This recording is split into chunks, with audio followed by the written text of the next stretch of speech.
Om Ajnanatimirandasya Jnananjana Shalakaya Chakshurunmilitam Dhena Tasmai Shri Gurave Namah. Om Namo Bhagavate Vasudevaya. Om Namo Bhagavate Vasudevaya. Om Namo Bhagavate Vasudevaya. Om Namo Bhagavate Vasudevaya. Narayanam Namaskritya Naram Chaiva Narottamam Devim Sarasatim Vyasam Tato Jayamudiraye. Can we get more air in here? What?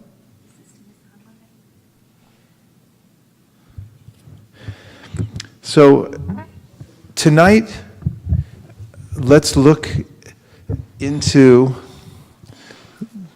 the realm of pure consciousness.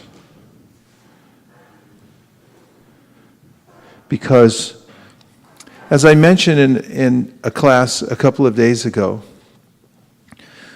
our duty as sadhakas, practitioners of bhakti, in clinical terms is attention management, how you manage your attention. There is an unlimited variety of things that we can think of. And because of the impressions that I've already taken in, the impressions that I've already gathered, not just in this life, but in previous lives, I have a number of options that present themselves to me through my mind continually. And Krishna asks the practitioner of bhakti, or more he recommends, that we become very specific in the way we focus our consciousness throughout the day. And by understanding, first of all, how we have the capability of managing our own attention, we must have this confidence, first of all, that we have the capability of actually being an agent for change. And the main way that we'll change our life is by properly managing our attention, where we place our attention throughout the day. That's our duty.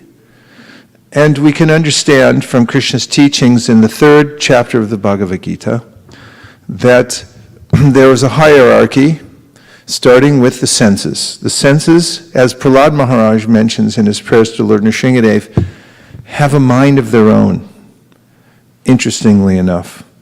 Each one has its own way of working. If you've ever noticed that when you're hungry, when it gets closer to lunchtime, the demand becomes stronger, and the stomach simply demands, feed me now, it's time. And where's that coming from? It's coming from the command center of the stomach. And each one of the senses has its own demands, and when it interacts with the outside world, when the indriyas, the senses, interact with their objects in the outside world, they have their own attraction, naturally, which has been developed. We are tethered to this material world through our senses, through the attachment of the senses to their objects. And Krishna says, to help us in this attention management scheme, that we should understand that the senses are the lowest of all. And above the senses is the mind, which is the repository for all kinds of ideas. We heard this from the 2nd chapter of Bhagavad-gita the other day, when Krishna described the mind as a factory of ideas. And then there's the intelligence that's above the mind. And above the mind is the soul. And overseeing the whole thing is Krishna, the Supreme Personality of Godhead, as the Paramatma. I wrote down something that might be helpful today. Just a phrase, and that is that Krishna is committed to respecting everyone's free will. So we have to keep that in mind also. He'll help us. He's unlimitedly helpful. But he's also committed to respecting our free will. Therefore, we have to exercise our free will in a proper way. And this is the essence of how to move forward in life, is to gain this impetus, one way or the other, through good association, through hearing from the Shastra, which is also good association, from associating with devotees and so forth, and gaining this conviction that it's in my best interest to manage my attention in a certain way. And the best way is what Krishna says in the Bhagavad-gita. This is the ultimate way to manage your attention. Krishna says, Manmana bhavamad bhakto. Think of me. How to think of Krishna. How to focus one's attention on Krishna. And when one does that, one has reached the pinnacle of proper focus. So, I'm going to read a purport from the third canto of the Srimad Bhagavatam, which will give us some impetus to manage our attention in ways that will help us advance in spiritual life. And this is 3.6.36. How is everybody already tonight? I know, you are great. You're all great souls. I'd like to mention more about, not only what I like to, I'm going to, Krishna willing. This specific section of the purport in which Srila Prabhupada writes, one should not become unchaste by stopping the activities of pure consciousness. This is something very practical because we're practicing yoga. And yoga means to remain connected to Krishna. And this connection is maintained by consciousness. We're not separated from Krishna by distance. But the Sri Upanishad says, Tarejati tanaijati tadure tadvantike tarantarasya sarvasya taru sarvasya bhayata. The Supreme Lord walks and he does not walk. He is far away, but he is very near as well. He is within everything, and yet he's outside of everything. Is it especially dark in here? Can we have more light? Is it possible?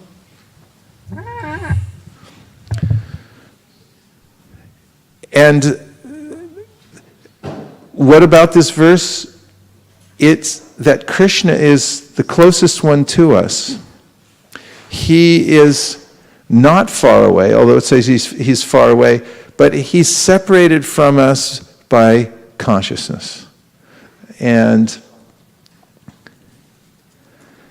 the way that we attain happiness in this life, or in any life, is through consciousness. Happiness is consciousness. Happiness means purified consciousness. It doesn't mean proximity to the objects of the senses. It has nothing to do with our external environment. This is a good place to start. And in fact, the Srimad Bhagavatam mentions that for devotees who are in this consciousness of Narayana Parayana, they're fixed on pure service to Krishna. Narayana Paraksarvena Kutaschana Pibhyati Swarga Pavarga Narakeshu Apitulyarta Darshana. It's equal to them whether they're in heaven or hell. Imagine that. Doesn't matter the external circumstance. You can be in a heavenly situation or in a hellish situation, but if you're Narayana Parayana, you're there for Krishna's service, and you're connected to him through consciousness, you'll be happy. I was once stuck in China with Satyadev in one of the worst hotels I've ever been in. Our host just happened to be a very thrifty person and put us up in a real dive. And it turned out that we had to stay in there because there was a way in which there was some indication that if we went to the program, we'd be arrested and thrown in jail. So we didn't feel like going there that day or the next day or the day after. And we ended up having to stay inside this dive of a hotel. And however, at the same time, because I had Satyadev Prabhu's association, and we were there for a particular mission, we weren't there to enjoy ourselves, although there was spiritual enjoyment from going on the mission. I could tolerate that environment quite nicely. And on the other hand, even if I was, and I've had this situation, go to a heavenly place, but without the connection to service there, I felt quite out of place and not very happy at all. One Chanakya Pandit said, don't travel anywhere where there's no Ganges River and there's no devotees or no temple. Otherwise you'll be sorely disappointed, even if it's a heavenly place. So our surroundings are not it. It's our consciousness that determines whether we're happy or not.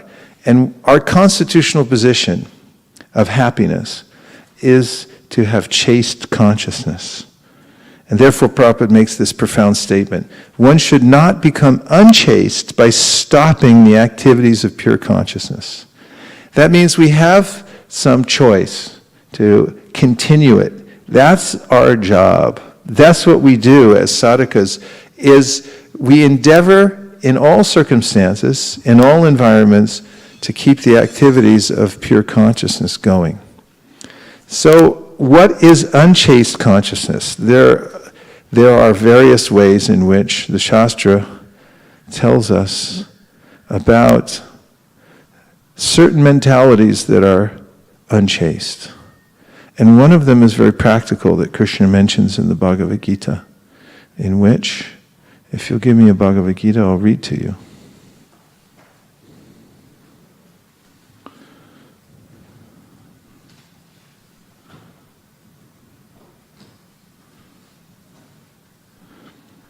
You'll find it in the second chapter, where Krishna says, Karman yevadikaraste mapalishu kadachana makarma palahetubur nate sangos to karmani. And that is, does anybody know this verse? Everybody knows this verse, right? Because if you ask anybody in India, what's the Bhagavad Gita? Look up the verse, Karman yevadikaravas. What's the Bhagavad Gita about? People will say, just do your work. It's like, well, that's the shortest purport to Bhagavad Gita I've ever heard. What's the rest of it? The rest of it is, Karman yevadikaraste, yes, you have a right to do your work, your prescribed duty. Ma palishu kadachana. Kadachana means at any time, ma palishu, that you don't get to keep the fruit. You shouldn't be expecting it, and you shouldn't be attached to it in any way, the fruit of your work. Ma karma palahetu abur, because if you become attached to you attach yourself to the result, then you also become entangled in the work itself. You become the cause of the work. And if you don't attach yourself to it, you're doing non-reactive work. And then finally, Krishna says, Mate sangos stukarmani, never be attached to not doing your duty. So it means you can't stop doing your duty, and you should keep doing your duty, but at the same time, you shouldn't be attached to the result of your work at all. How does that sit with everybody? Just fine, right? No? Yes, it does. Listen, here's the translation. This is 242 in the Bhagavad Gita. You have a right to perform your prescribed duty, but you are not entitled to the fruits of action. Never consider yourself the cause of the results of your activities, and never be attached to not doing your duty. So now we're about to enter into a practical realm of how to maintain chaste consciousness. How to keep the consciousness chaste. Okay, here it is. There are three considerations here: prescribed duties, capricious work, and inaction. Prescribed duties are activities enjoined in terms of one's acquired modes of material nature. Capricious work means actions without the sanction of authority, and inaction means not performing one's prescribed duties. Is that clear? What are the three? Somebody take a microphone and read it back and say it back. Don't read it, say it. Let's get it in the forefront of our consciousness. He's offering three options here. What are the three options of working in the world? It's practical. We have to work, right? So, what are the three options? Prescribed duties is the first one. Yes. Capricious work is the second one, and inaction is the third one. So, what does it mean, capricious work? Doing activities which are not authorized by the authority. And what about the first one? Prescribed duties are duties that one performs from the mode of nature he has acquired. And how do you know they're prescribed? Who prescribes them?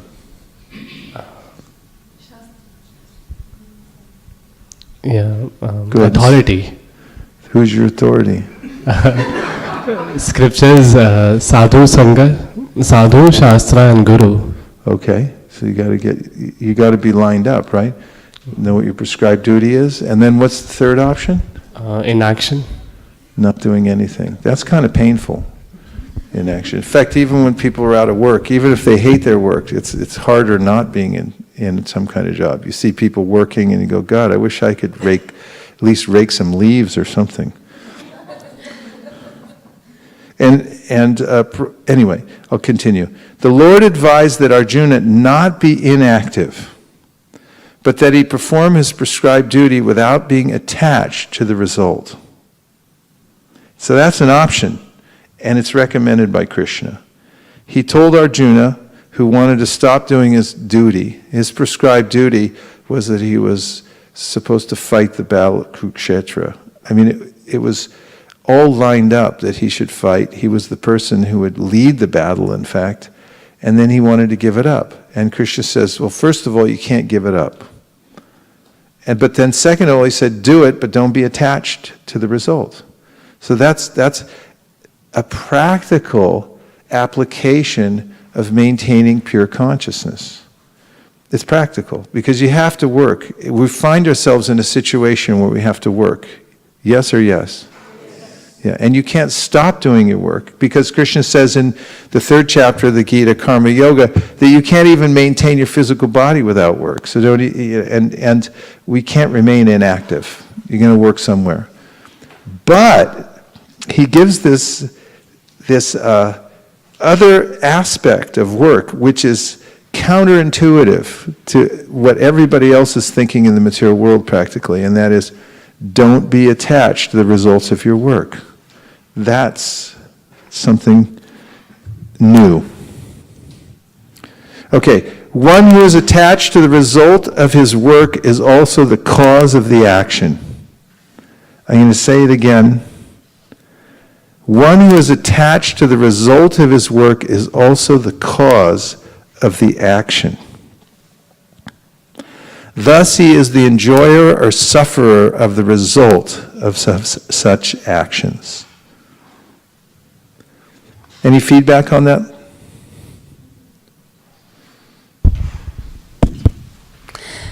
I was just thinking, it's very difficult to not be the enjoyer of the work.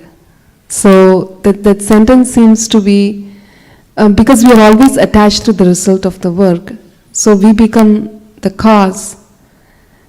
But I'm just thinking, can we do something without being attachment? So then you have to be at a very high level of consciousness in your spiritual life. Otherwise, actually, this is entry level. Entry level. It's not so difficult. Not so difficult. It's a matter of dedicating oneself to the life of pure consciousness. Start with the premise that the sadhana, the practice is to maintain pure consciousness, not to become asati, unchaste, or unreal. And if one has this philosophical framework, at least, and one's working, then even if you find yourself initially attached, you can invoke the instructions of Krishna and philosophically detach yourself from the fruit of the work. Look at it carefully and see where did it come from, who's the cause of the result, and also consider the fact that if I claim ownership over this, then I also have to take the result of it. And what are the implications of that? Remember, we talked earlier in another class about deliberation. And one of the aspects of deliberation is to consider the consequences of one's actions. And if one is a little philosophical and considers what are the consequences of claiming that the result belongs to me, then one may be a little reticent to hold on to them.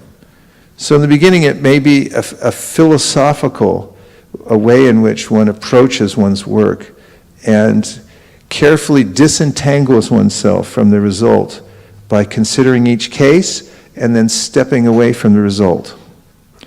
Step away from the result and let it go. Offer the result to Krishna. Do your work for Krishna, not for some result for yourself. And see what happens. See what happens. It's good advice because it comes from the Supreme Personality of Godhead. And when we practice it, we'll also experience a higher taste from doing that. So it may seem counterintuitive and it may seem difficult at first, but this is one of the practices of pure consciousness, is giving up the result to Krishna. Okay, so one who is attached to the result of his work is also the cause of the action. Thus he is the enjoyer or sufferer of the result of such actions. As far as prescribed duties are concerned, they can be fitted into 3 subdivisions, namely routine work, emergency work, and desired activities. Routine work performed as an obligation in terms of the scriptural injunctions, without desire for results, is action in the mode of goodness. Work with results becomes the cause of bondage. Therefore, such work is not auspicious.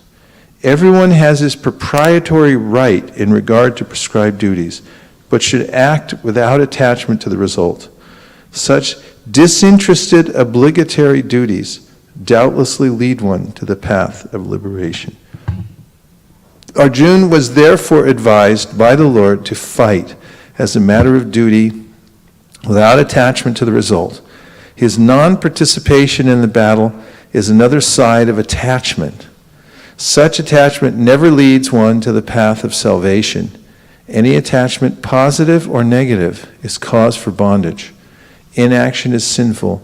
Therefore, fighting as a matter of duty was the only auspicious path of salvation for Arjuna.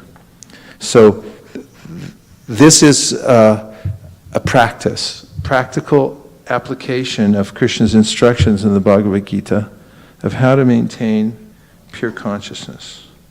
And that is to work, but to surrender the results of your work to Krishna. This also includes when one's doing service, that one should also be careful to do service for service and not for some motivated reason. What are some motivated reasons that one might perform one's devotional practice? Use the microphone. To get some material gains. Well, now that's illegal. As it says in the Srimad Bhagavatam, 1st canto, 2nd chapter, please recite the verse which makes that unappealing and illegal. Shraddha? Huh? Who knows the verse? Okay, well that's a start. Go ahead and say it. I don't remember the whole one. Kamasya nendriya priti. Labo Labo jiveta jiveta yavata. yavata jivasya tata jigyasa nartu yasceha karma bhihi. Okay, so that verse says what? That those who we should not. Life's desire should never be, right? Life desire should never be aimed at material gains, especially for those who are pursuing devotional service. Yeah, so we're starting off on a high level because the Bhagavatam starts with this premise that you shouldn't work for dharma, artha, kama, moksha. It says the Bhagavatam rejects all these things, that life is for attaining any of these things. Dharma, artha, kama, moksha. It's a very high standard that we're beginning with. In fact, the Bhagavatam starts up where the Bhagavad-gita leaves off. Where does the Bhagavad-gita leave off?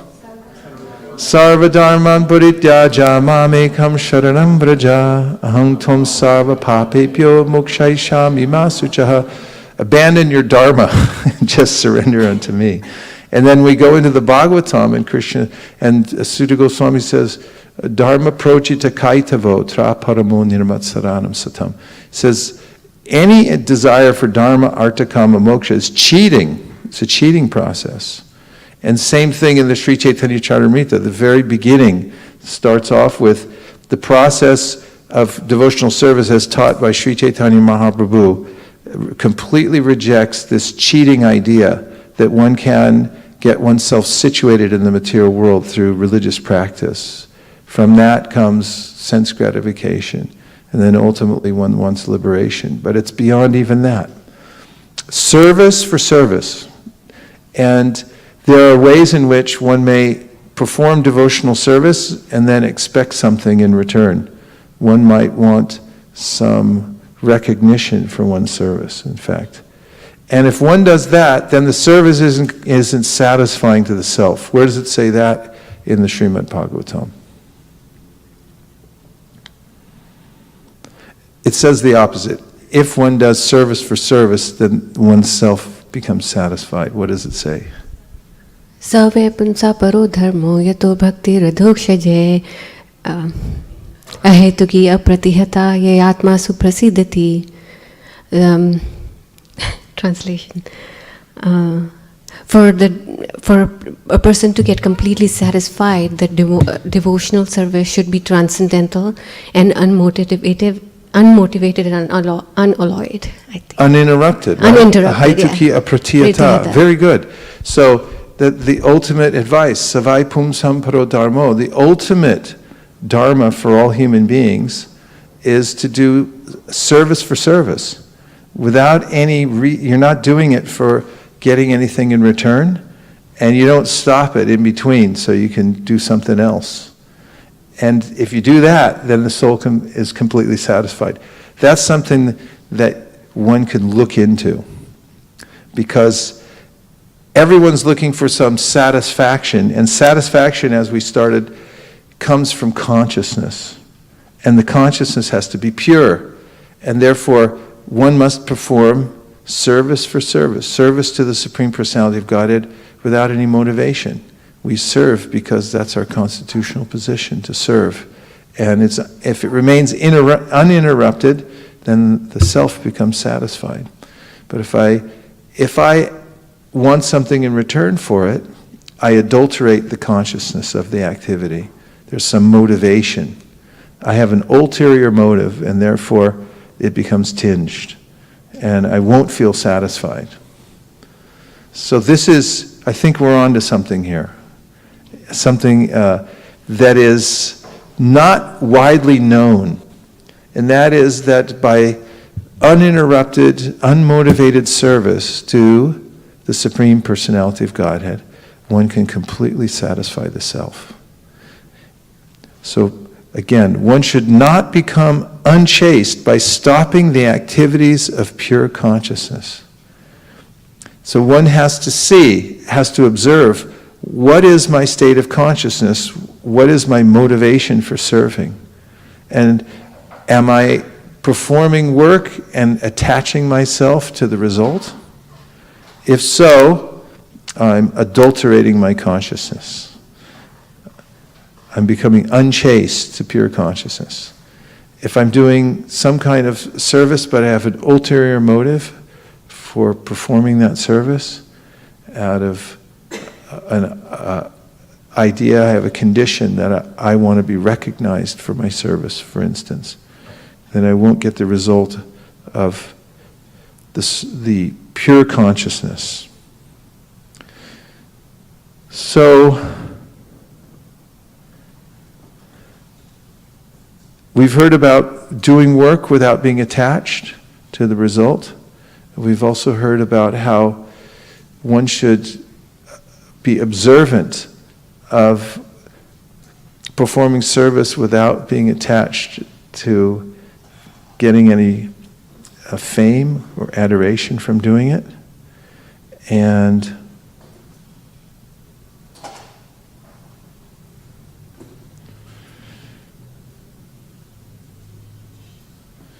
if one does perform service with an ulterior motive,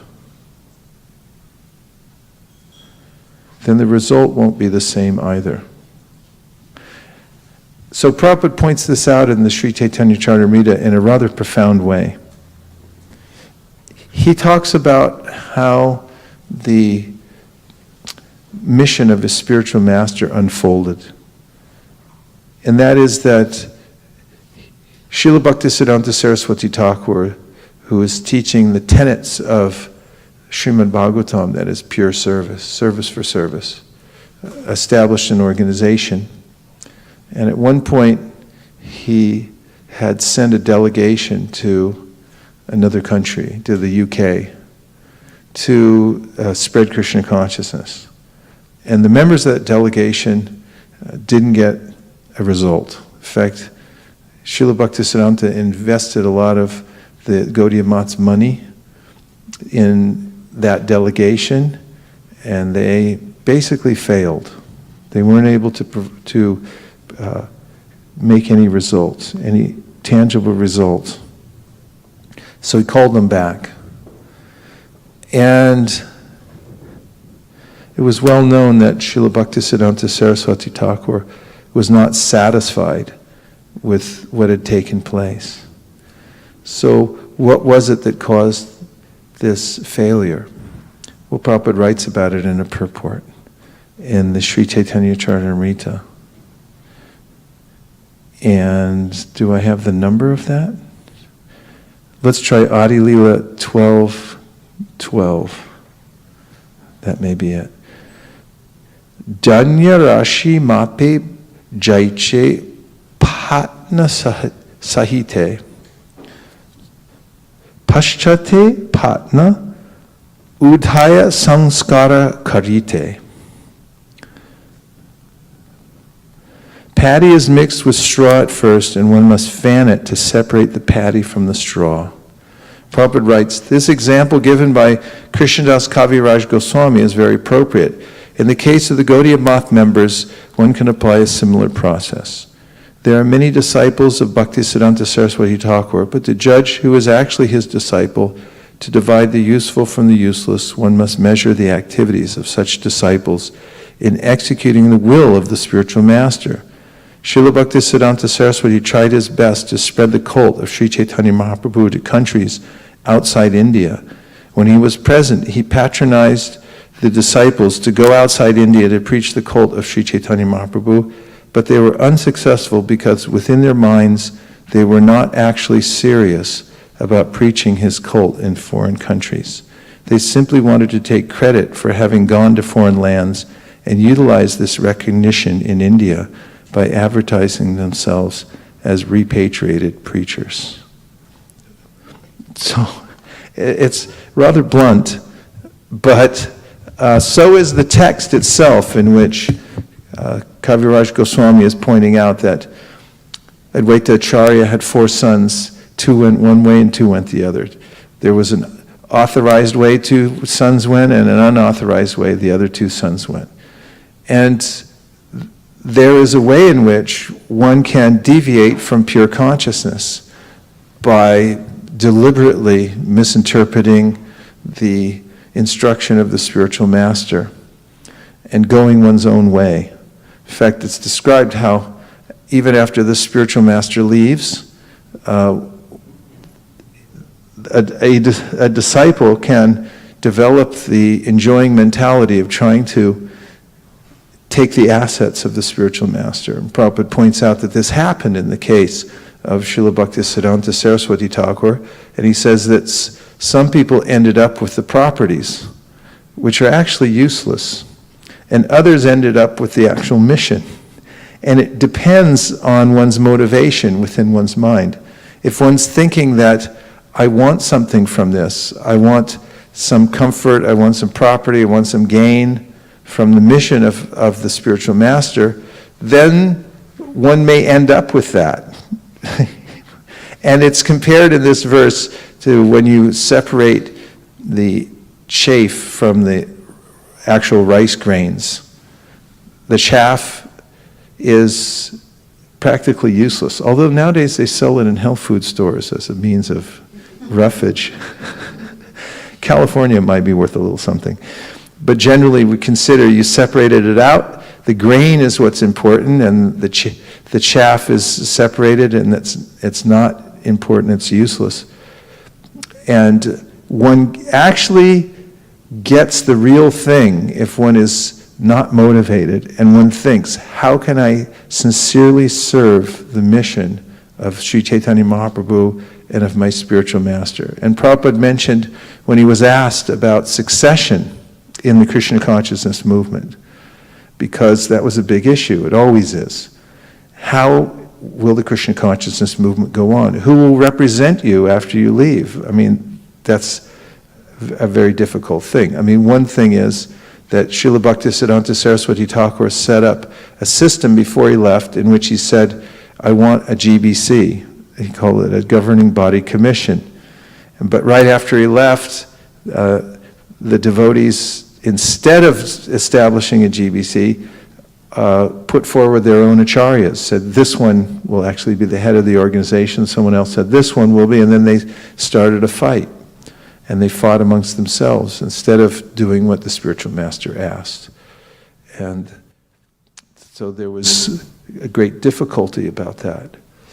And now my point, what track was I on? What? Yeah, you get the real thing. Yeah, and so instead of trying to follow the order of the spiritual master, so then I was going to succession. So then Prabhupada mentioned when he was asked about succession, he also followed the order of a spiritual master. Because the Gaudiya Math didn't work out, he went on to follow whatever his spiritual master had recommended. For instance, you'll notice that ISKCON has a GBC. And why does it have one? Because Srila Bhaktisiddhanta Saraswati Thakur said, establish a GBC. The Gaudiya Math didn't do it, so when Prabhupada, by force, because there was no organization to work with, started his own preaching, he caught up to all of the orders of Srila Bhaktisiddhanta Saraswati Thakur. First of all, printing books and distributing them profusely. He focused on that because that's what his spiritual master had asked him to do. And he also focused on developing a governing body commission, which has become the glue to hold together an international organization, which is not easy to do. It's not easy to do, but it's going on because there is this following of what Srila Prabhupada said to do, and devotees are sincerely trying to do it. And then the other point I was getting to was when Prabhupada was asked about succession, who will be able to, after you, be able to, for instance, initiate devotees. Prabhupada said in the conversation that one who understands the mission of Sri Chaitanya Mahaprabhu, or he said one who understands the mission of his spiritual master, which is the same as Sri Chaitanya Mahaprabhu's, that person will become a spiritual master. So it's a matter of having a very chaste consciousness, saying that I'm going to follow the order of my spiritual master, follow the order of Sri Chaitanya Mahaprabhu without ulterior motives. That was what Prabhupada claimed gave him the power. The power came through him to spread Krishna consciousness all over the world. Otherwise, if one has an ulterior motive and thinks that I'll keep it for myself, I'll become glorified by doing this, then the current does not come through. So this is the power of pure consciousness, which requires that one not take credit. And one might think, well, what's in it for me then?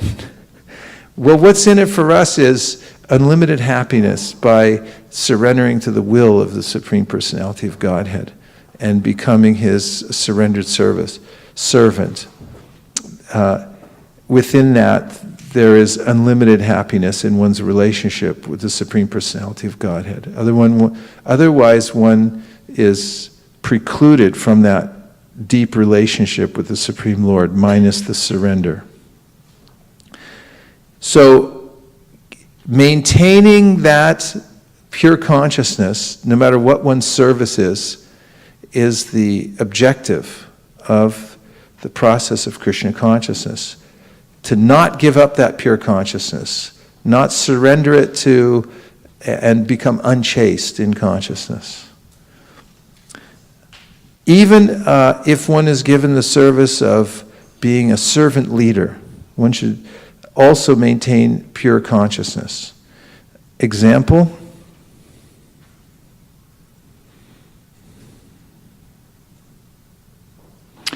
If one, for instance, Prabhupada gives this example about writing.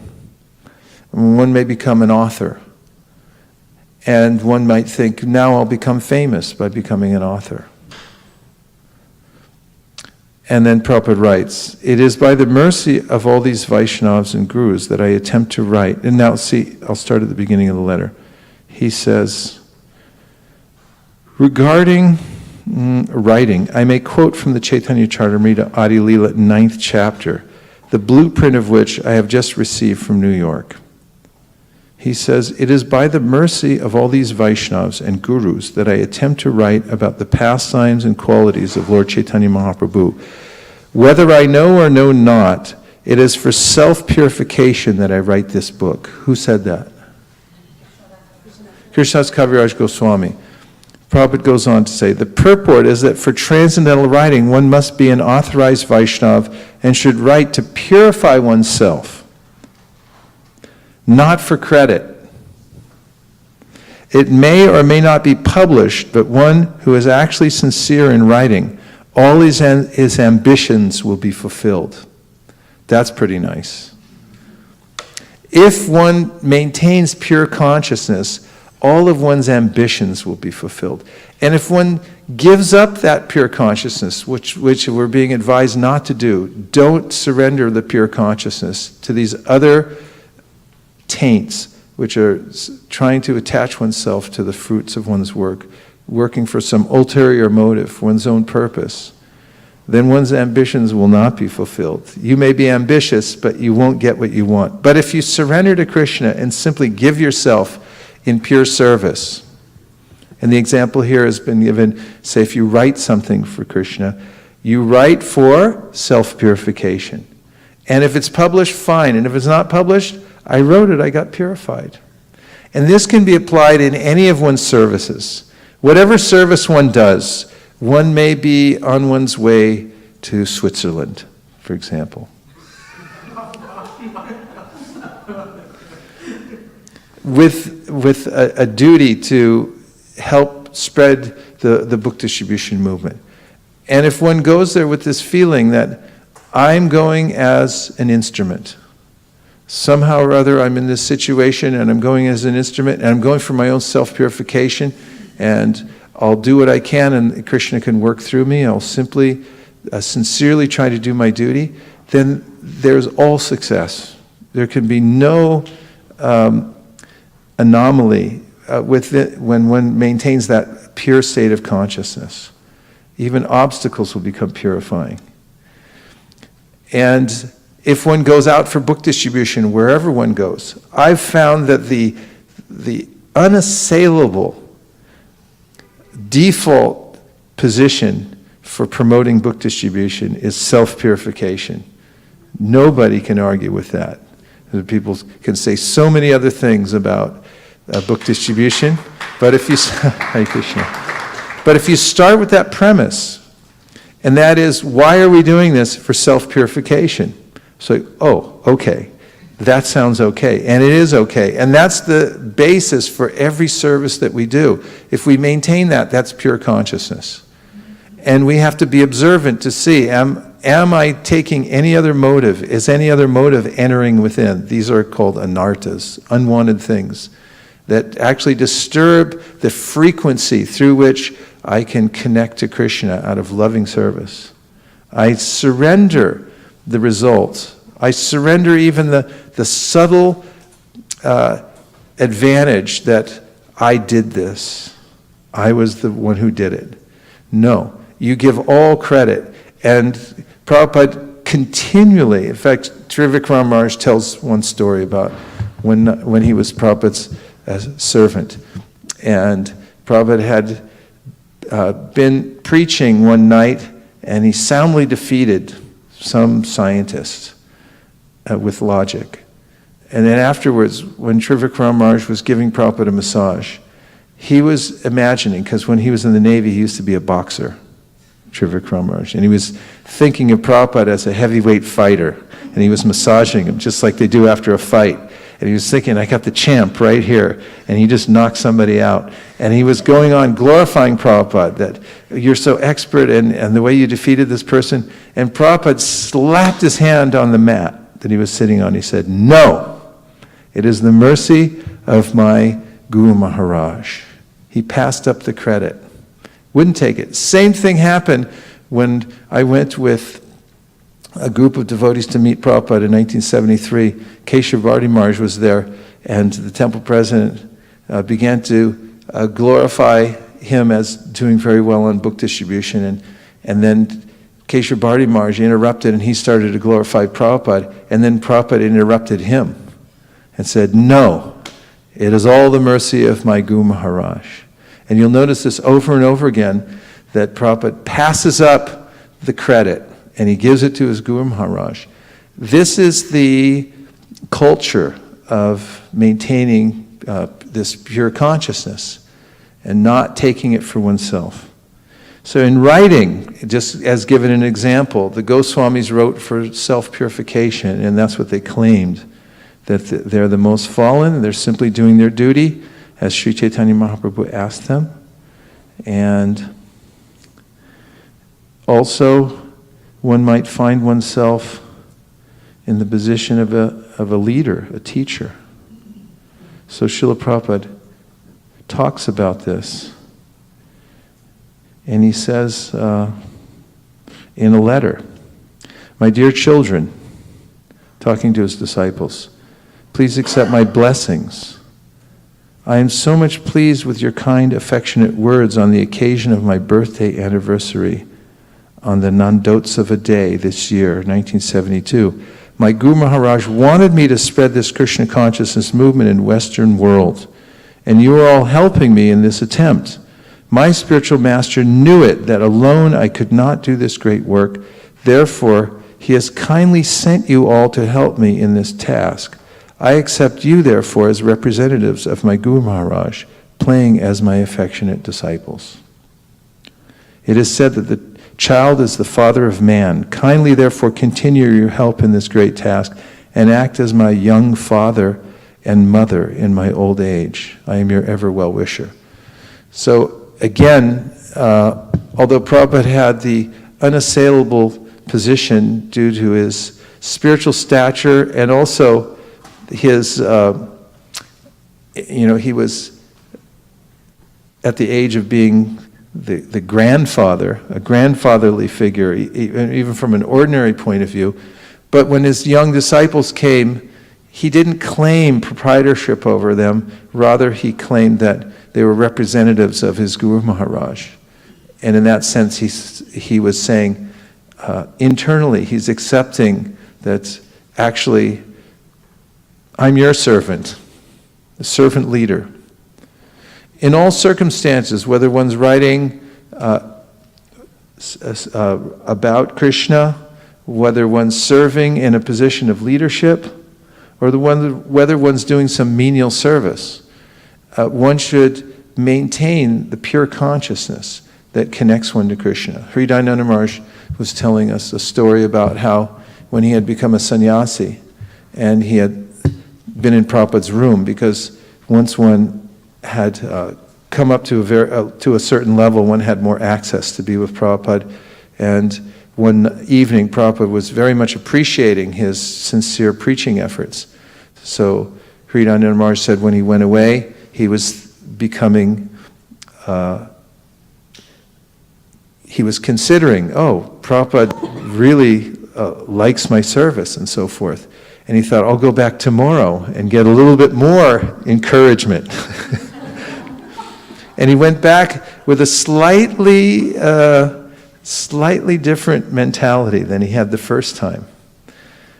And he said that Prabhupada immediately detected it. And at the same time as he went into the room, there was a young devotee woman who was cleaning the room very sincerely, conscientiously. And he said Prabhupada completely ignored him as he came in and gave his full attention to this devotee and his realization was at that very moment, that devotee was in pure consciousness because she was simply sincerely thinking how to clean the room. And he had come thinking, how will I get maybe just a little bit more of this appreciation from my spiritual master? Instead of, it is such a subtle thing, instead of coming in and thinking, how can I serve? What is my position to serve? Thinking, even subtly, let me get a little more encouragement for my position and so forth. And so on a very subtle frequency, Srila Prabhupada could understand that. He gave all the attention to the menial servant in the room. So at every level, whatever it is, one should not give up the pure consciousness of service for service. And this is the great secret that is the Srimad Bhagavatam, that nobody knows. Everyone's thinking, I need to protect my position. I need to maintain my status quo, myself here in the material world. But the devotee understands and cultivates this relationship of surrender to the Supreme Personality of Godhead, not just physically, but also psychologically. And as one becomes the true servant internally, thinking that I am simply the servant of the servant, I claim no proprietorship over my service or the result in any way, then one actually begins to connect through consciousness to the Supreme Personality of Godhead, because this is the platform through which one can actually perceive the Supreme Personality of Godhead. Otherwise, there's an obstruction. Otherwise, if I have a subtle motive within my mind, Krishna does not reveal himself. Nor does one become privy to the true import of Vedic knowledge. Therefore, the Shastra says, Yasya Devi para bhaktir yata Devi tatagaro tasyaite katitahyarta prakashanti mahatmanaha. Only unto one who has this implicit faith and surrender to the spiritual master and to Krishna are all the imports of Vedic knowledge automatically and simultaneously revealed through the medium of pure consciousness. Sattvam Vishuddham Vasudeva Shabditam. Only on this platform of consciousness where one is freed from the burden of unchaste consciousness can one experience the Supreme Personality of Godhead sincerely.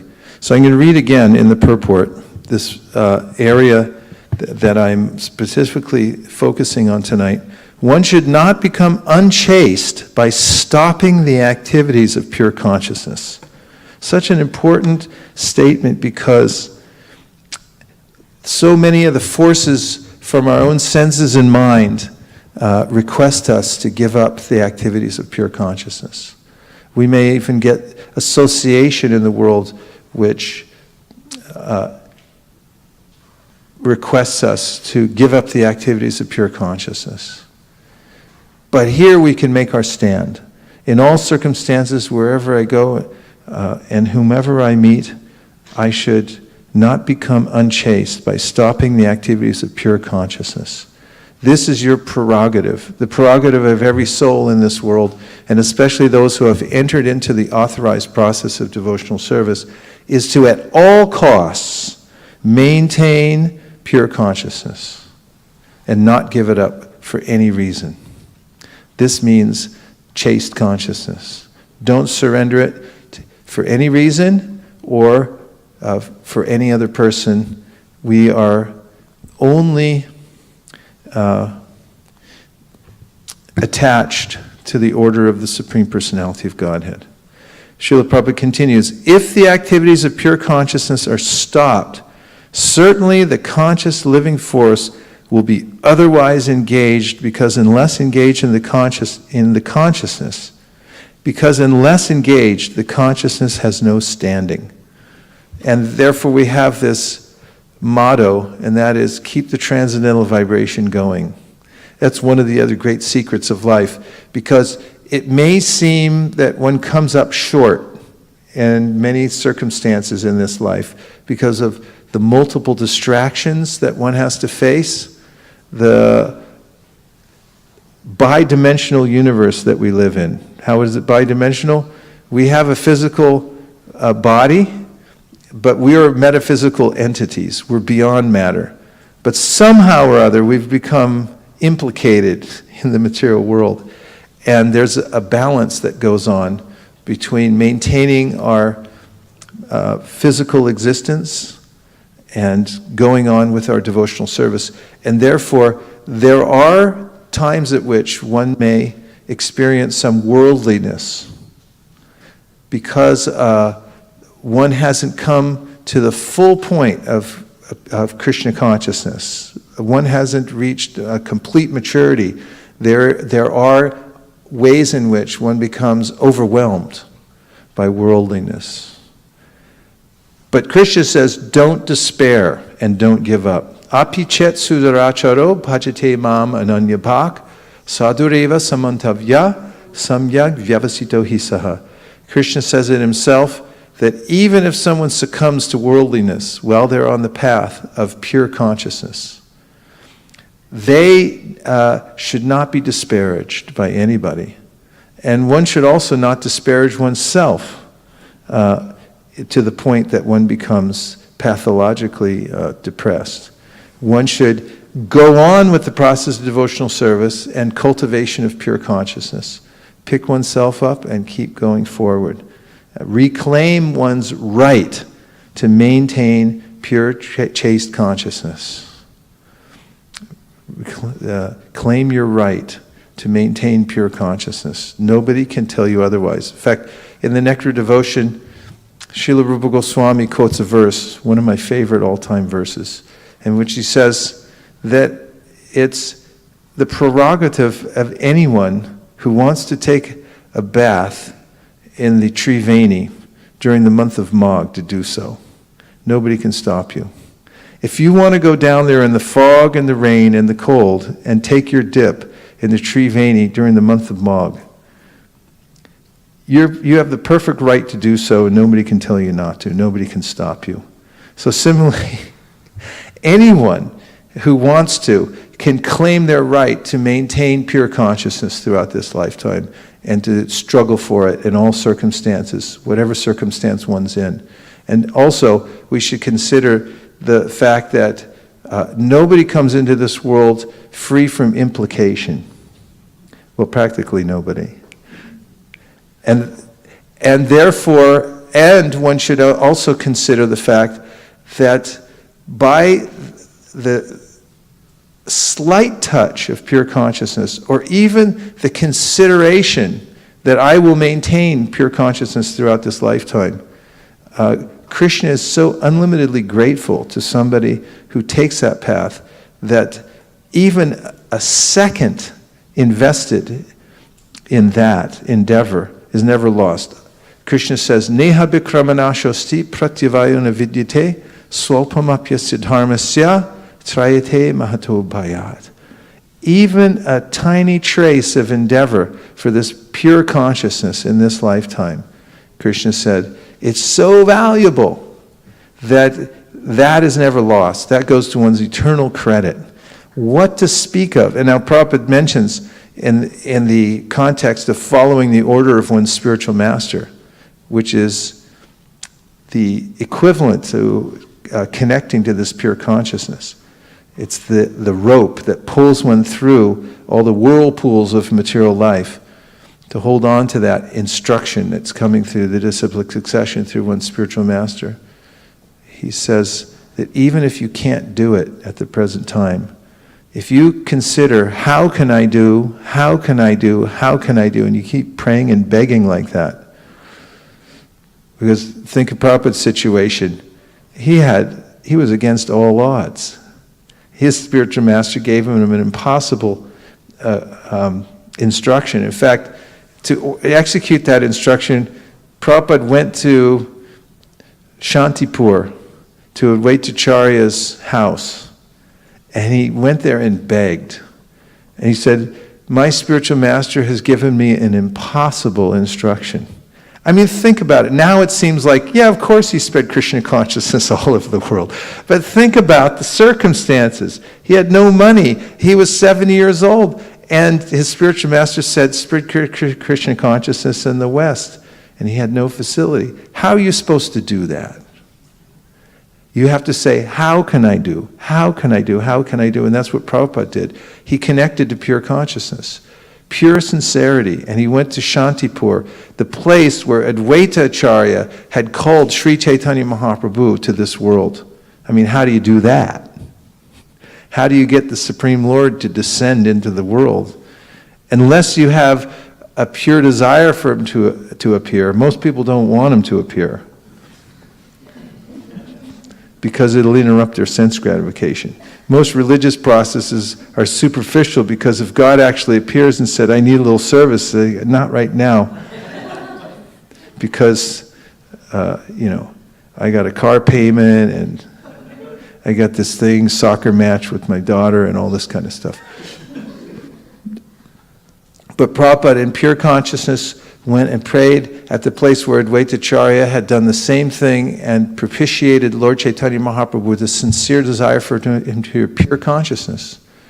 And Prabhupada had made the same kinds of sincere prayers that how can I do, how can I do, how can I do? And then he went off and tried. So Prabhupada says, if you cannot practically do, but you say, how can I do, how can I do, how can I do? He said, then the effect will be very powerful. But he said, what to speak of when you actually do it? What to speak of when you actually get the opportunity and you fully embrace it? What to speak of what happens then? It's unimaginable. This full commitment to pure consciousness, to the cause of unmotivated, uninterrupted devotional service. It's the most unstoppable force in the universe. Everything else can be curtailed, because when one has a motivation in this world, one can be coerced to back down, because you have a vested interest in the material world. That's why Prahlad Maharaj was glorified so much. He was not afraid of any circumstance, because he had no stake in the material world. He was completely surrendered to the Lord and was praying for his protection at all times. Even the demigods, when Nrsingadev came and was fighting with Hiranyakashipu, were afraid, because they thought, now we've supported Nrsingadev, now what if he loses? Hiranyakashipu is really going to... And that's the problem in material life and impure consciousness. If I have a stake in the material world, if I keep a little something here, then I'm going to be afraid, because I've got something to lose. So one should not surrender one's pure consciousness. One should maintain it at all costs. And in that way, one will be free from fear and assured of success in all circumstances, even if it appears that one's trying to progress against all odds in the material world. Pure consciousness always prevails. Sincerity always wins in the end. Om Tat Sat. Yes, Some reflections. Guru Maharaj, I missed a part of the beginning of the lecture. But I'm hoping I'm not asking for a repetition here. You are explaining to us about pure consciousness. My understanding is that pure consciousness is the ability to maintain a service for service attitude, and to be able to have implicit faith, and to be able to surrender completely to the Lord and spiritual master. So this pure consciousness is a state of mind, or is it a state of action? It's both, actually. I mean, whatever state of mind we have will be translated into a state of action, ultimately, because we vote with our feet. And if we're holding some ulterior motive, we may go a different direction. Therefore, the very acts of sense gratification in this world indicate some kind of aversion, ultimately, that's built in to devotional service. Aversion to the Lord as the But that goes supreme away controller. with time, right? Yes, As you said, absolutely. we stumble, fall, stand up. Yeah, and we keep have going. to start from where we are. And Krishna encourages us. I try to bring in an encouraging verse in the Apichet Suracharo. Krishna says, even if you mess up, and you mess up really bad, it's just said if you're dedicated to pure consciousness, then you're good. You're okay. You keep going. Don't adulterate it. The other adulterations are mentioned in offenses against the chanting of the holy name. One of the adulterations to pure consciousness means that because this is so powerful, this process, therefore I'm entitled to certain kinds of liberties of enjoying the material world. Sins by... I can deviate from pure consciousness because I'll make up for it by the power of the holy name. That will purify my... I take advantage of it. Don't take advantage. If one sincerely can't do it and keeps trying, there's a difference. It's very subtle, but one has to observe that. That's part of the process, is to look and see, is it because I really can't do it, or I'm taking advantage of the fact that the holy name will purify me?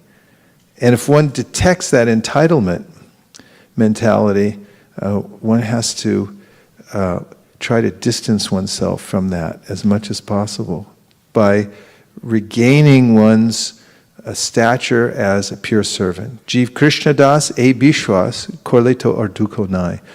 Come back to this point. I'm simply a servant. I have no standing other than the fact that I'm the servant of the servant of the servant.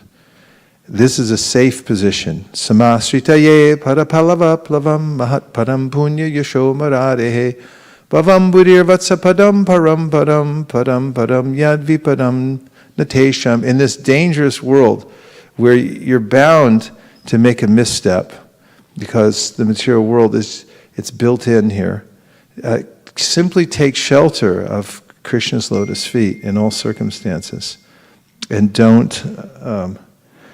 don't take shelter of the false ego. Keep surrendering. And it's a moment-to-moment process. It's another way in which Maya can grab us by saying, okay, now you're advanced, so now you can take it easy. Opens the door to Maya, lets her in, and then justification invites her to stay.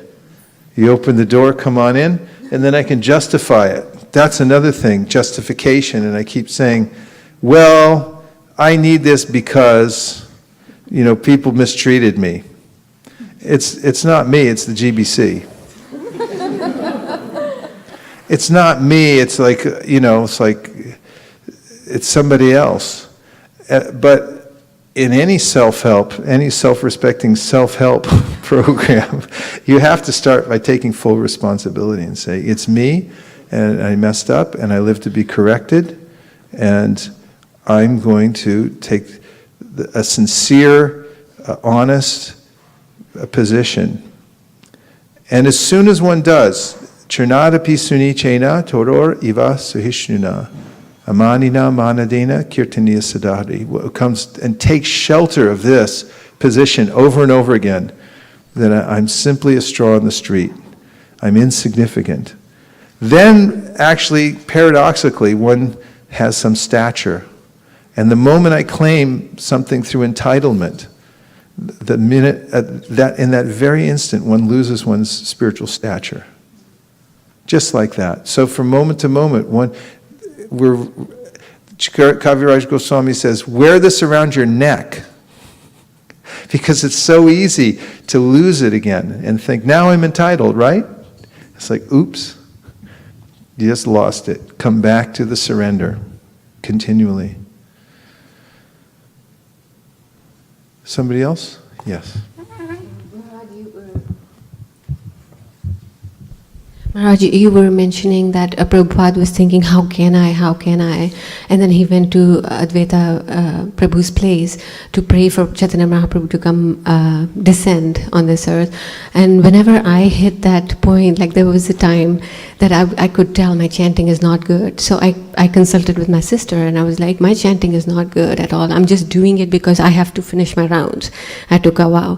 So she just said, just pray to Krishna. That really worked. Then every time I slip and I feel my chanting is slipping, I just surrender and I go, I pray to you, Lord, please help my chanting better. And it really works. Yeah, that's good advice. And even getting oneself to pray can sometimes be a slog through the marshes of material consciousness. But you have to start somewhere. And prayer is very powerful. Please help me. Yeah. Pass it back to Sudeep. Yeah. Hare Krishna Maharaj, thank you for the wonderful class. When you were mentioning about the verse Apichet Suduracharo, and mentioning about that even for some reason if you fall down, what came to me was in Mayapur when His Grace Satyadev Prabhu gave a class and he mentioned about what Prabhupada had once mentioned, that devotional service is, practicing devotional service is like learning to walk the first time. Even if you stumble or you fall down, you pick yourself up and continue on the road. So that just occurred to me, so I thought I'd share. Thank you. Thank you very much. Hansapriya? Actually, I was meditating on the word that you used actually last class about the span, attention span. And that's much better than a time management. Managing your attention. And managing your attention. Yeah. Tension management. And I noticed that I work at Adobe, and from to Adobe, I take the same route from last 4 years. And there's this huge, I just happened to stop in the traffic, and for the first time, I noticed this large tree. And all this time I was not noticing. And at that time something was really bothering me, and I was riding a roller coaster of this unchaste consciousness. And I was thinking how much that's weighing me down, that I'm not even able to see what's around me. And how much all this time I didn't even notice, even the things are right in front of you.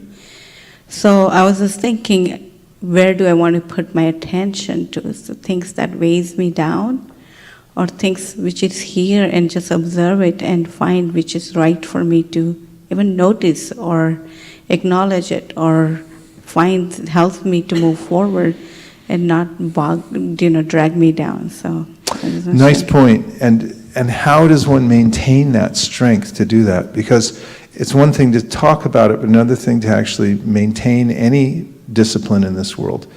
One very practical way in which to maintain the determination to stay in pure consciousness is to every day read from Srila Prabhupada's books for a set amount of time. You actually have to sit with the books and read them carefully. And because the Bhagavatam and what Prabhupada's for instance, reading the Bhagavatam, because the verses of the Bhagavatam and Prabhupada's commentary on the Bhagavatam are on a transcendental platform, if you take the time to expose yourself, or so I say, drink in, imbibe what's written there, just drink it in. Let it go into your intelligence. Let it go into your mind. Consider what's being said. Then you actually fortify your intelligence. You purify the mind by taking that in. For instance, this morning I sat down. There's so many different decisions, challenges, and things like that I had to make today.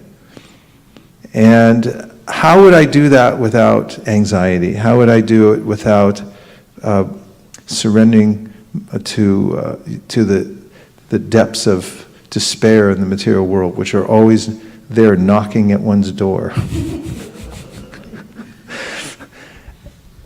And the answer was that I sat down and read Bhagavatam. I was on the 7th canto of the Srimad Bhagavatam, and of all people I heard from today, it was Hiranyakashipu. And after Hiranyakashipu instructed his demoniac followers to ruin the world, said, break all the bridges, ruin all the wells, chop down all the trees and everything, I was thinking, God, that sounds familiar. There's people actually doing that today. It resembles what happens in a lot of these countries where people go around on a rampage just killing everybody and burning everything. And I was thinking, this is always going on in the material world. That's one thing I could relate to, because there's a way in which one may despair that the material world is so hellish. It's like, how can I even tolerate it? And you read in the Bhagavatam that this is always going on. And life goes on. That was one thing. The second thing was, after Hiranyaka was killed, Hiranyakashipu, because he's an excellent politician, went to his family to appease them, and he began speaking Atma-tattva Gyan. And he told them, look the soul's eternal, it can't be killed. So don't worry.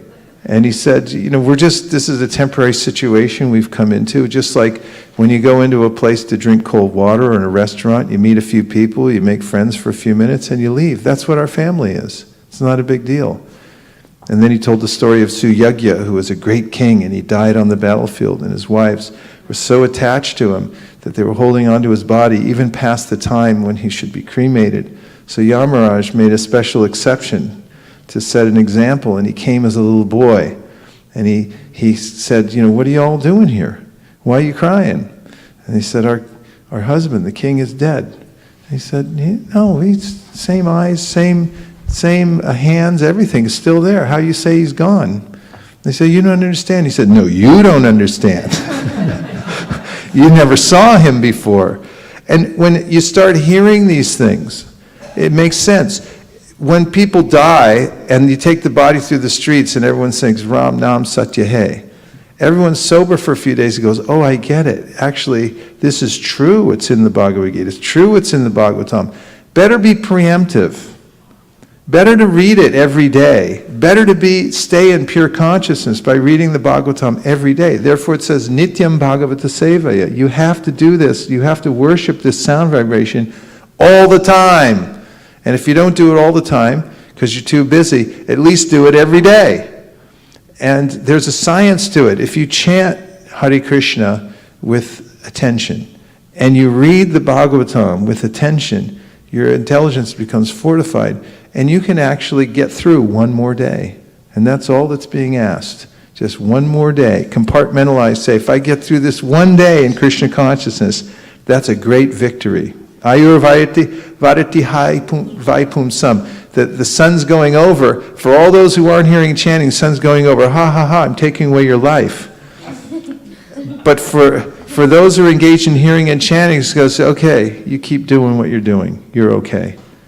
And so this is our process. Every single day we have to compartmentalize and say, if I can get through this one day in Krishna consciousness, then it's a big success. Because it's a troublesome place.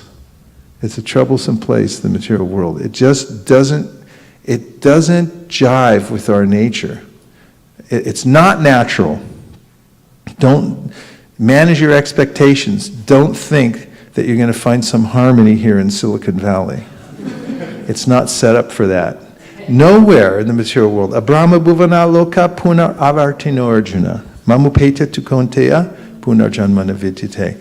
There's a lot of heavy stuff going on in this universe. And this is not your place to settle down and enjoy. You got another place to go, and you got the path to do it. So just stay on it, stay in pure consciousness, and tolerate the anomalies that come along with the material life, one day at a time. We have something came in from the internet. So this is Nagar Kirtan Prabhu from Bombay, India.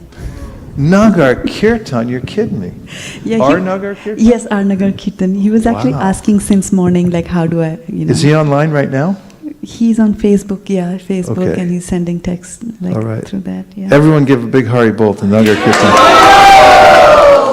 Thanks, Nagar. All right, let's hear what he's got to say. So, so you had mentioned that we should keep talking about transcendental subjects so that we do not misuse our power of speech and degrade our consciousness. So the question is, so does that mean that it is okay to try to be Krishna conscious simply for the reason of getting out of Maya? Yeah, sure. Why not? Give it a shot.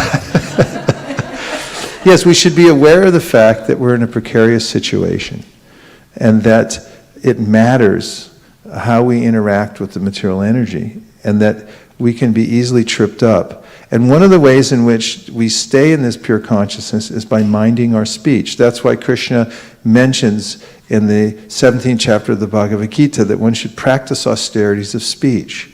Because by doing so, your tongue is your rudder. And the way you speak in this world will affect your consciousness. And so, yes, you should be aware of the fact that I'm in a precarious situation, and if I let my tongue run off in the wrong direction, I'll become implicated. I'll become implicated. You got to be careful what you say. What else?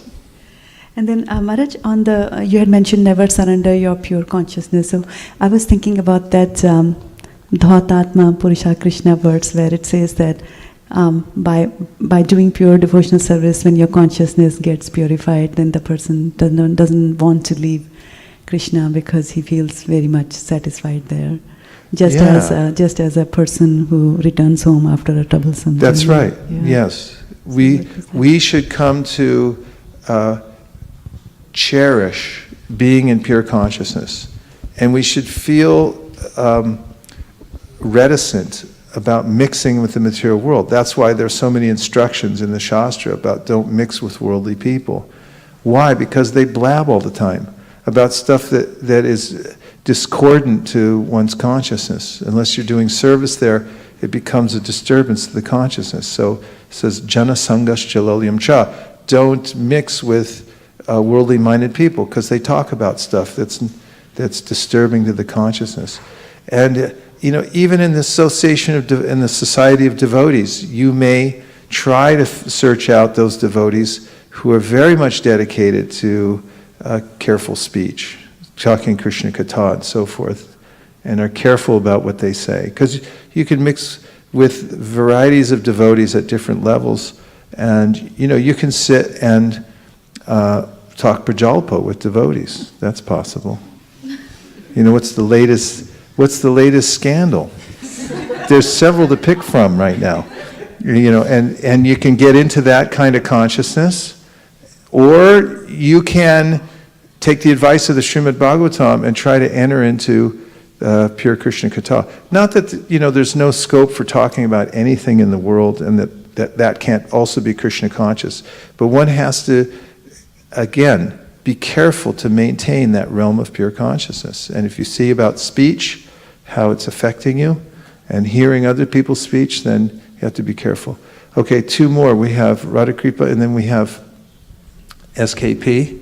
And I have another couple points I have to make on camera before I'm done, because something has to be recorded. So give me about 10 minutes to do that. Yeah. Yes, Maharaj. I just wanted to share, today I went to an exhibition and I met a gentleman with the name Radha Krishna, and I totally forgot that I'm here for office work or whatever it is. and I invariably told him, I said, I really love your name. I wish my name was that. And then I quickly showed my phone, I said, this is Radha, right? And then I realized what I'm talking to whom I'm saying this thing, right? This is an exhibition. But slowly I felt what you were saying, I was correlating, when you're whole day you're talking to the people, meeting people, it just seems like, what is going on here? And what I did, I don't know why it had happened, just thought to share. But your name's Radha Kripa, that's pretty good too, right? Maybe even better. Okay, SKP?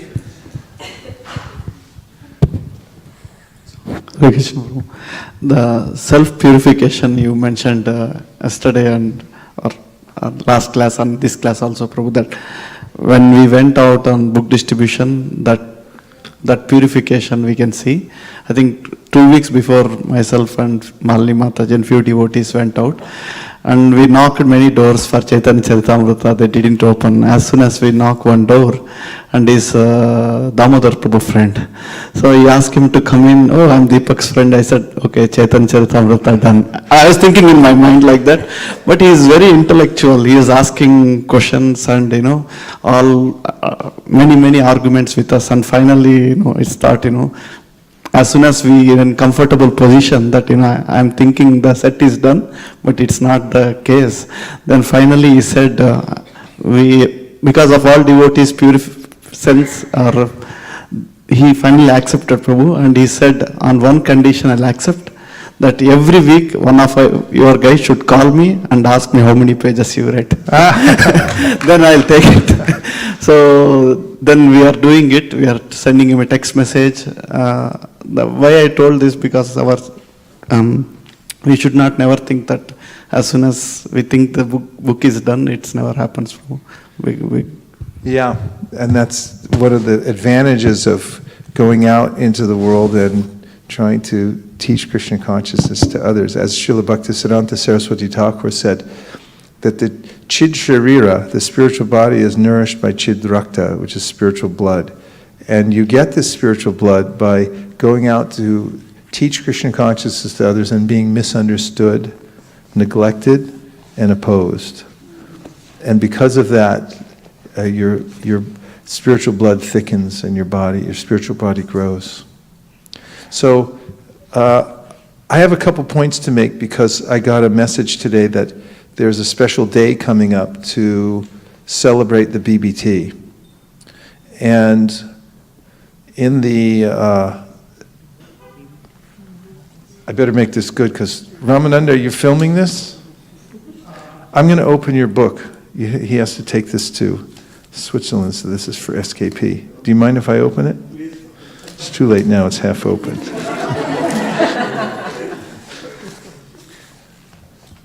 I wrote a chapter in this book. The title of the book is Our Family Business.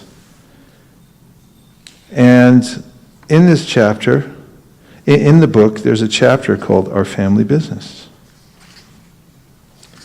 And in this chapter, I'd like to make a couple of points.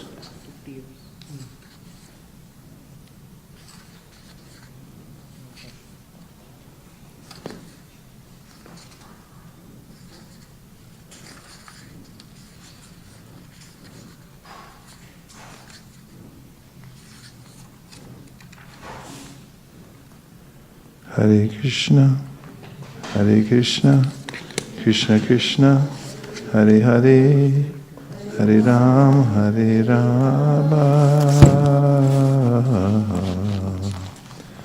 Rama Rama, Hare Hare. Okay, a couple points are that Srila Prabhupada had a very specific way in which he devised his plan to spread Krishna consciousness all over the world. And it should be known and passed down for posterity's sake that he said that I have hatched a transcendental plot through which we would have all success in the Krishna consciousness movement. And he wrote, if you simply push on this one activity of distributing my books, your all success will be there. I've hatched this transcendental plot for getting money by selling my books. And if we stick only to this plan and use our brain For selling books, there will easily be sufficient money. There are many aspects to this plan which are extremely transcendental.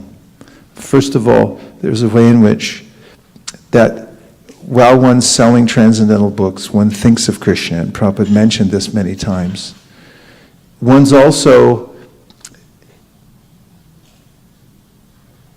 engaged in talking to people about an object that is that requires that one explain something transcendental to people, and so forth. So the very act of distributing books regulates the propensity in business to fly off into different aspects of business just to make more money. And that has been a problem over the years, that devotees have started off by selling books and then thought, well, I can make more profit selling something else. And that has caused problems in certain areas, because when you go out to sell a book, you're selling Krishna's book, and you have to think about Krishna, and you have to explain yourself. Yes, sir, why are you here showing me this book? And you have to dig deep. There's a lot of self-purification in that activity. But when you sell other things, you can devise so many other means of selling and completely bypass the aspect of explaining Krishna. Important also is that although Prabhupada was not so much in favor of starting all kinds of businesses, because business itself can become troublesome, not that he completely neglected business, but he encouraged anybody who started business in Krishna consciousness to make sure that they were using the proceeds to help promote the outreach all over the world.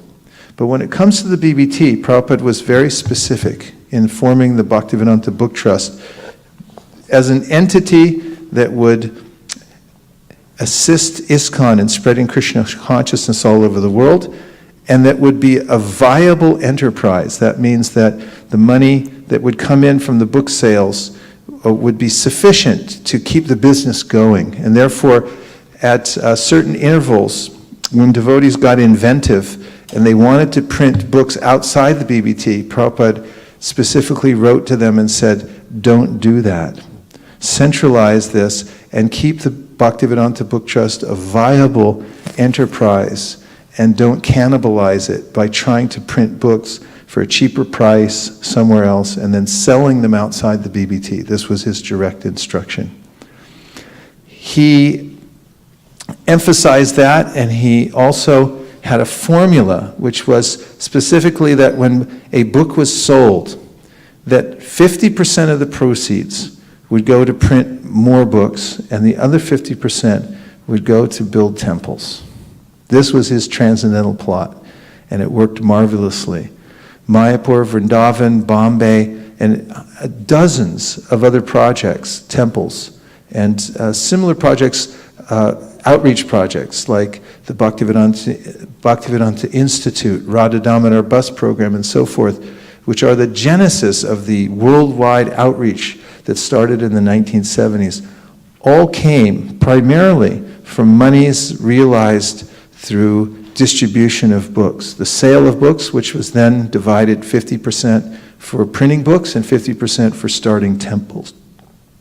Therefore, to continue Prabhupada's legacy and the very engine which supports the Krishna consciousness movement, both spiritually through consciousness and financially, we have to be careful to maintain our dedication to the Bhaktivedanta Book Trust and not try to bypass the Bhaktivedanta Book Trust and print books elsewhere or buy books elsewhere. So this is an important point, to keep this a viable enterprise. It is Prabhupada's institution, and it's a sacred institution. And just by the way, institution means the way in which one can transmit culture across time and geography. And it just so happens in Gaudiya Vaishnavism that the book is the primary means through which we transmit the culture of Gaudiya Vaishnavism across time and culture. And therefore, this is a very central part of our entire movement of Krishna consciousness, to maintain the books. And the BBT, or the Bhaktivedanta Book Trust, is forever Prabhupada's business. It's his sacred trust that he made to maintain the Krishna consciousness movement and spread it all over the world. So one will do well to dedicate oneself to the BBT, educate oneself about the importance of the BBT, which one can read about in this book, in the chapter called Our Family Business, which also includes the original trust document that Prabhupada wrote up to establish the Bhaktivedanta Book Trust. Thank you very much. Hare Krishna.